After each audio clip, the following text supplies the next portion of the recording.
أعوذ بالله من الشيطان الرجيم.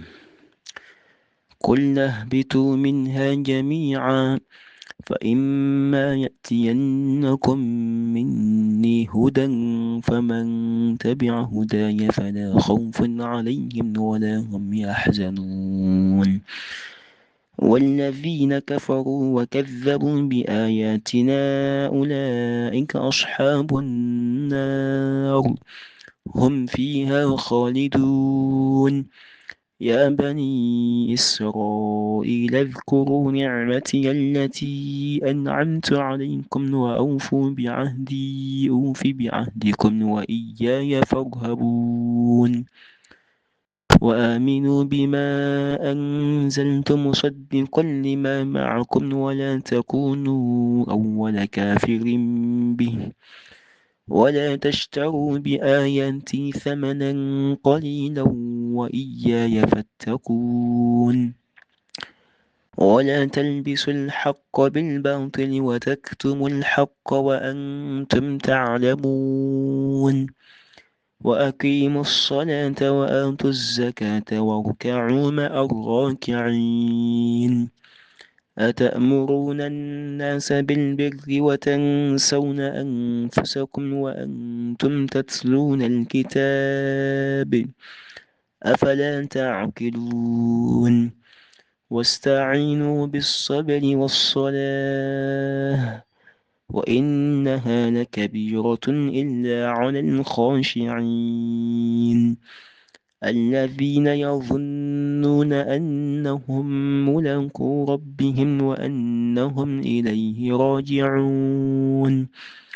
يا بني إسرائيل اذكروا نعمتي التي أنعمت عليكم وأني فضلتكم على العالمين.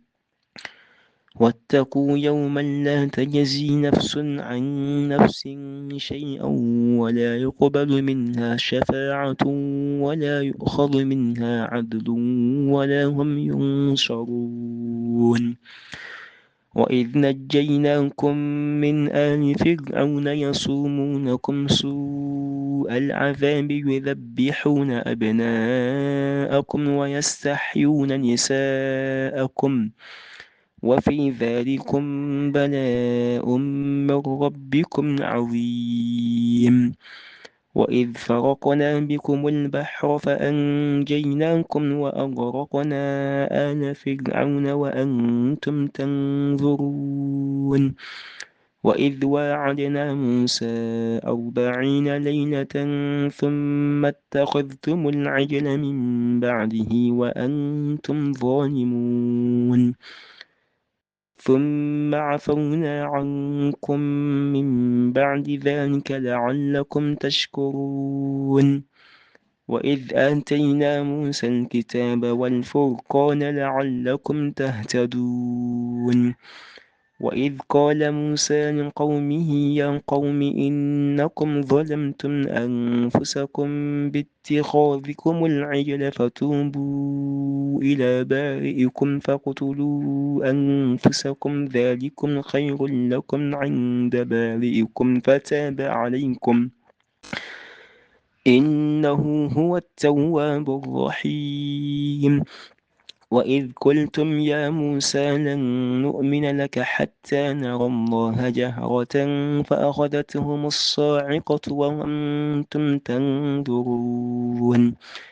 ثم بعثناكم من بعد موتكم لعلكم تشكرون.